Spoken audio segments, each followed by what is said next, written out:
అల్లూరి సీతారామరాజు విమానాశ్రయం భోగాపురం ఎయిర్పోర్టును ఆగస్టు 1న అట్టహాసంగా ప్రారంభం చేస్తున్నట్లు బీజేపీ రాష్ట్ర అధ్యక్షుడు పీవీఎన్ మాధవ్ తెలిపారు.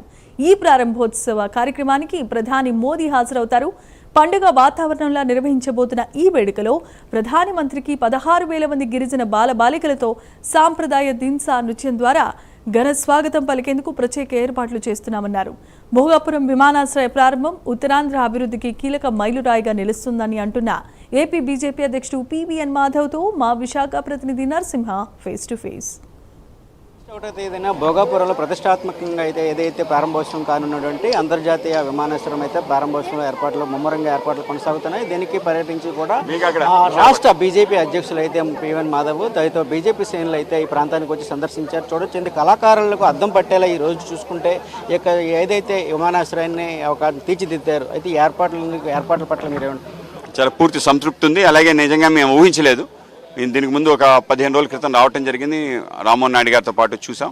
ఇవన్నీ పూర్తవుతాయిపోతాయా అని చెప్పి ఆశ్చర్యం కలిగింది. రోడ్లు కూడా నిర్మాణం అవుతాయా, ఫ్లైఓవర్స్ నిర్మాణం అవుతాయని వాళ్ళు వెళ్ళి చూడటం జరిగింది. ఆర్ఓ కూడా రావటం జరిగింది. అన్నీ కూడా 2 రోజుల్లో పూర్తయిపోతాయని చెప్పిన విశేషం ఏదైతుందో మాకు చాలా ఆనందాన్ని కలిగించింది. అలాగే ఎయిర్పోర్ట్ సర్వాంగ సుందరంగా తయారైంది. మన ఏటికొప్పాక టాయ్స్తో స్వాగతం పలకటం, అల్లూరి సీతారామరాజు యొక్క భవ్యమైన విగ్రహం ఉండటం, అలాగే లోపలంతా కూడా మన యొక్క శ్రీకాకుళం విజయనగరం సంబంధించిన కళలు, అలాగే హస్తకళలు, అలాగే చేనేత కళలన్నీ కూడా డిపెక్ట్ చేయటం, అలాగే మన గిరిజన ప్రాంతానికి సంబంధించిన అరకు కాఫీని కూడా హైలైట్ చేసే ప్రయత్నం జరుగుతుంది. ఇవన్నీ కూడా చాలా విశేషాలుగా మేము భావిస్తున్నాం. తప్పకుండా మా అందరికీ ఆనందం కలిగించే అంశాలు ఇవన్నీ. అలాగే మరీ ముఖ్యంగా అల్లూరి సీతారామరాజు పెట్టడం. అల్లూరి సీతారామరాజు అంటే కేవలం స్వతంత్ర సేనానే కాదు, గిరిజనుల్లో కూడా ఒక చైతన్యాన్ని తీసుకొచ్చిన మహానేత. ఆ విధంగానే ఉత్తరాంధ్రని ఉత్తమాంధ్రగా మార్చడానికి ఎయిర్పోర్ట్ భాగస్వామ్యం అవుతుందని భావిస్తున్నాం. చూసుకొచ్చి విజయనగరం, శ్రీకాకుళం, విశాఖపట్నం ఆర్థిక వనరుగా ఏదైతే ఇది భావించంటారు? తప్పకుండా ఉత్తరాంధ్ర ప్రాంతానికి సంబంధించిన వెనుకబాటు అనే అంశమే ఇవాళ తొలగిపోతుంది. ఆ విధంగా శ్రీకాకుళం చాలా విశేషమైన ప్రాంతం.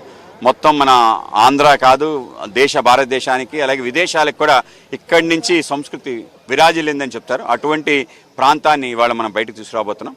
తప్పనిసరిగా అందరికీ ఆనందం కలిగించింది ఈ యొక్క ఎయిర్పోర్ట్ ద్వారా ఇవన్నీ ప్రారంభం కాబోతుంది.